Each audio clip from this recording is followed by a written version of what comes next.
श्री कृष्ण गोविंद हरे मुरारी, हे नाथ नारायण वासुदेवा।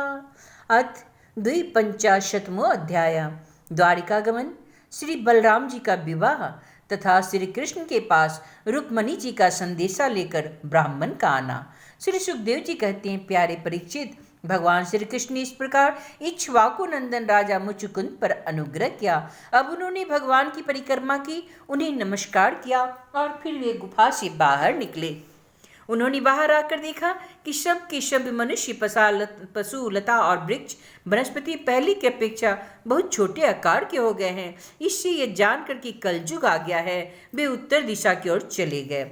महाराज मुचुकुंद तपस्या, श्रद्धा, धैर्य तथा अनासक्ति से युक्त एवं संशय संदेश से मुक्त थे। वे अपना चित्त भगवान श्री कृष्ण में लगाकर गंधमादन पर्वत पर जा पहुंचे। भगवान नर नारायण के नित्य निवास स्थान बद्रिकाश्रम में जाकर बड़े शांत भाव से सर्दी, गर्मी आदि द्वंद्व सहते हुए वे तपस्या के द्वारा भगवान की आराधना करने लगे।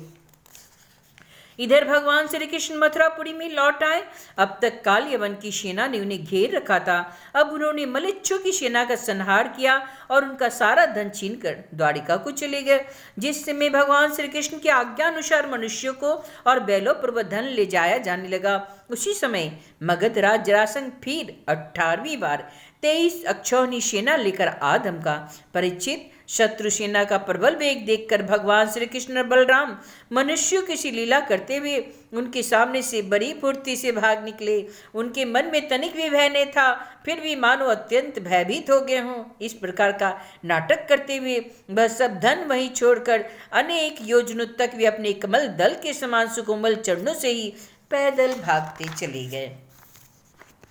जब महाबली मगधराज जरासंध ने देखा कि श्री कृष्ण और बलराम तो भाग रहे हैं, तो वह हंसने लगा और अपनी रथ सेना के साथ उनका पीछा करने लगा।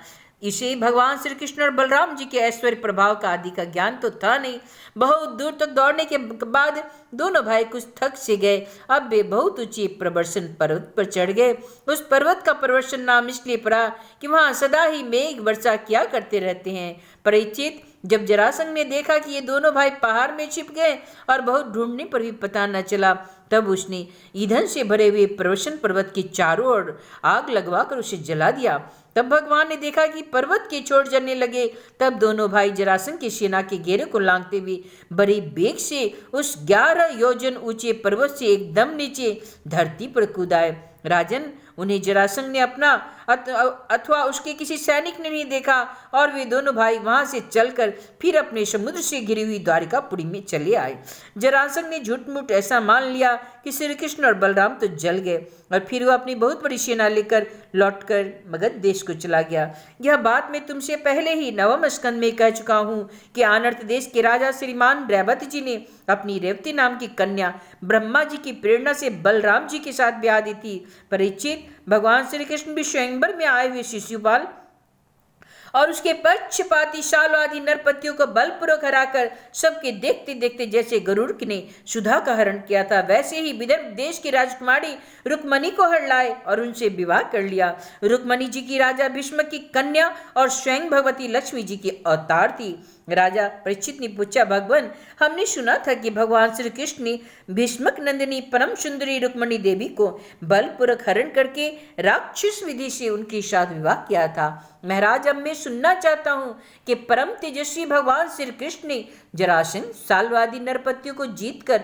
किस प्रकार रुक्मणी का हरण किया। हे ब्रह्मर्षि, भगवान श्री कृष्ण की लीलाओं के संबंध में क्या कहना है? वे स्वयं पवित्र हैं। सारे जगत का मल धो बहाकर उनसे भी पवित्र कर देने वाली उनकी लोकोत्तर माधुरी है, जिसे दिन रात सेवन करते रहने पर भी नित्य नया नया रस मिलता रहता है। भला ऐसा कौन सा रसिक है, कौन सा मर्मज्ञ है जो उन्हें सुनकर तृप्त न हो जाए? श्री सुखदेव जी कहते हैं, परीक्षित, महाराज भीष्मक विदर्भ देश के अधिपति थे। उनके 5 पुत्र और एक सुंदर कन्या थी। सबसे बड़े पुत्र का नाम था रुक्मी और 4 छोटे थे। उनके नाम थे क्रमशः रुक्मरथ, रुक्मबाहु, रुक्मकेश और रुक्ममाली। इनकी बहन थी सती रुक्मणी। जब उसने भगवान श्री कृष्ण के सौंदर्य पराक्रम गुण और वैभव की प्रशंसा सुनी तो उसने महल में आने वाले अतिथियों प्रायः गाया ही करते थे, तो उसने निश्चय कर लिया कि भगवान श्री कृष्ण ही मेरे अनुरूप पति हैं। भगवान श्री कृष्ण भी समझते थे कि रुक्मणी में बड़े सुंदर सुंदर लक्षण है। वह परम बुद्धिमती है, उदारता, सौंदर्यशील स्वभाव और गुणों में भी अद्वितीय है, इसलिए रुक्मणी ही मेरे अनुरूप पत्नी है। अतः भगवान ने रुक्मिणी जी से विवाह करने का निश्चय किया। रुक्मणी जी के भाई बंधु भी चाहते थे कि हमारी बहन का विवाह श्री कृष्ण से ही हो, परंतु रुक्मी श्री कृष्ण से बड़ा द्वेष रखता था। उसने उन्हें विवाह करने से रोक दिया और शिशुपाल को ही अपनी बहन के योग्य वर समझा। जब परम सुंदरी रुक्मणी को यह मालूम हुआ कि मेरा बड़ा भाई रुक्मी शिशुपाल के साथ मेरा विवाह करना चाहता है, तो वे बहुत उदास हो गई। उन्होंने बहुत कुछ सोच विचार कर एक विश्वास पात्र ब्राह्मण को तुरंत श्री कृष्ण के पास भेजा। जब भी ब्राह्मण देवता द्वारिकापुरी में पहुंचे तब द्वारपाल उन्हें राजमहल के भीतर ले गए। वहां जाकर ब्राह्मण देवता ने देखा कि आदि पुरुष भगवान श्री कृष्ण सोने के सिंहासन पर विराजमान है। ब्राह्मणों के परम भक्त भगवान श्री कृष्ण उन ब्राह्मण देवता को देखते ही अपने आसन से नीचे उतर गए और उन्हें अपने आसन पर बैठाकर वैसे ही उनकी पूजा की जैसे देवता लोग उनको किया करते हैं। आदर सत्कार कुशल प्रश्न के अंतर जब ब्राह्मण देवता खा पी चुके, आराम विश्राम कर चुके, तब संतों के परमाश्रय भगवान श्री कृष्ण उनके पास गए और अपने कोमल हाथों से उनके पैर सहलाते हुए बड़े शांत भाव से पूछने लगे, ब्राह्मण शिरोमणि, आप चित्त का चित्त तो सदा सर्वदा संतुष्ट रहता है ना? आपको अपने पूर्व पुरुषों द्वारा स्वीकृत धर्म का पालन करने में कोई कठिनाई तो नहीं? ब्राह्मण यदि जो कुछ मिल जाए उसी में संतुष्ट रहे और धर्म का पालन करे, उससे च्युत न हो तो वह संतोष ही उसकी सारी कामनाएं पूर्ण कर देता है। यदि इंद्र का पद पाकर भी किसी को संतोष न हो तो उसके सुख के लिए एक लोक से दूसरे लोक में बार बार भटकना ही पड़ेगा, वह कहीं भी शांति से बैठ नहीं सकेगा। परंतु जिसके पास तनिक भी संग्रह परिग्रह नहीं है और जो उसी अवस्था में संतुष्ट है, वह सब प्रकार से संताप रहित होकर सुख की नींद सोता है। जो स्वयं प्राप्त हुई वस्तु से संतोष कर लेता है, जिसका स्वभाव बड़ा ही मधुर है और जो समस्त प्राणियों के परम हितैषी, अलंकार रहित और शांत, उन ब्राह्मणों को मैं सदा सिर झुकाकर नमस्कार करता हूँ। हे ब्राह्मण देवता, राजा की ओर से तो आप लोगों को सब प्रकार की सुविधा है न। जिसने राज्य में प्रजा को अच्छी तरह पालन पोषण होता है वह आनंद से रहती है। वह राजा मुझे बहुत प्रिय है। ब्राह्मण देवता, आप कहाँ से, किस हेतु से और किस अभिलाषा से इतना कठिन मार्ग तय करके यहाँ पधारे हैं? यदि कोई बात विशेष गोपनीय न हो तो हमसे कहिए, हम आपकी क्या सेवा करें। हे परिचित, लीला से ही मनुष्य रूप धारण करने वाले भगवान श्री कृष्ण ने जब इस प्रकार ब्राह्मण देवता से पूछा तब उन्होंने सारी कथा कह सुनाई। इसके बाद वे भगवान से रुक्मणी जी का संदेश कहने लगे। रुक्मणी जी ने कहा, त्रिभुवन सुंदर आपके गुणों को जो सुनने वालों के कानों के रास्ते हृदय में प्रवेश करके एक एक अंग के ताप जन्म जन्म की जलन बुझा देते हैं, तथा अपने रूप सौंदर्य को जो नेत्र वाले जीवों के नेत्रों के लिए धर्म, अर्थ, काम, मोक्ष चारों पुरुषार्थों के फल एवं स्वार्थ परमार्थ सब कुछ है, श्रवण करके प्यारे अच्युत मेरा चित्त लज्जा शर्म सब कुछ छोड़कर आप में ही प्रवेश कर रहा है।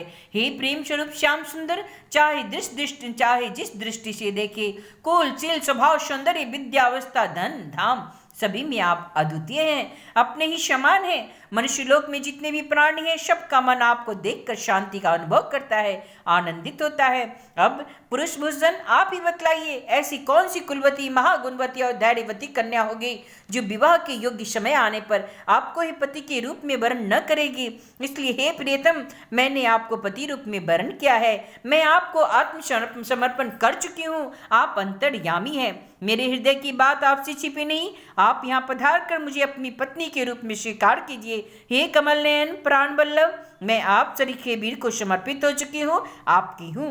अब जैसी सिंह का भाग सियार छू जाए, वैसे ही कहीं शिशुपाल निकट से आकर मेरा स्पर्श न कर जाए। मैंने यदि जन्म जन्म में पूर्त इष्ट दान नियम व्रत तथा देवता ब्राह्मण और गुरु आदि की पूजा के द्वारा भगवान परमेश्वर की ही आराधना की हो तो वे मुझ पर प्रसन्न हो तो भगवान श्री कृष्ण आकर मेरा पानी ग्रहण करे। शिशुपाल अथवा कोई भी पुरुष मेरा स्पर्श न कर सके।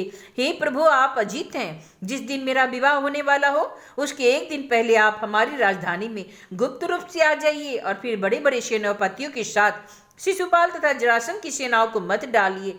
तहस नहस कर दीजिए और बलपूर्वक राक्षस विधि से वीरता का मूल्य देकर मेरा पानी ग्रहण कीजिए। यदि आप सोचते हो कि तुम तो अंतःपुर में भीतर के जनाने महलों में पहरे के अंदर रहती हो, तुम्हारे भाई बंधु को मारे बिना मैं तुम्हें कैसे ले जा सकता हूँ, तो इसका उपाय मैं आपको बता देता हूँ। हमारे कुल का ऐसा नियम है कि विवाह के पहले दिन कुल देवी का दर्शन करने के लिए एक बहुत बड़ी यात्रा होती है, जुलूस निकलता है, जिसमें विवाही जाने वाली कन्या को, दुल्हन को नगर के बाहर गिरिजा देवी के मंदिर में जाना पड़ता है। हे कमलनयन, उमापति भगवान शंकर के समान बड़े बड़े महापुरुष भी आत्मशुद्धि के लिए आपके चरण कमलों की धूल से स्नान करना चाहते हैं। यदि मैं आपका यह प्रसाद, आपकी यह चरण धूल नहीं प्राप्त कर सकी, तो व्रत द्वारा शरीर को सुखाकर प्राण छोड़ दूंगी, चाहे उसके लिए सैकड़ों जन्म क्यों न लेना पड़े। कभी न कभी तो आपका यह प्रसाद अवश्य मिलेगा। ब्राह्मण देवता ने कहा, यदुवंश शिरोमणि, यही रुक्मणी की अत्यंत गोपनीय संदेश है जिसे लेकर मैं आपके पास आया हूँ। इसके संबंध में जो कुछ करना हो विचार कर लीजिए और तुरंत ही उसके अनुसार कार्य कर दीजिए। इति श्रीमद्भागवती महापुराणे परमहंस्यां संहितायां दशम स्कंदे उत्तरार्धे रुक्मण्युदा प्रस्तावे द्विपञ्चाशत्मो अध्याय। श्री कृष्ण गोविंद हरे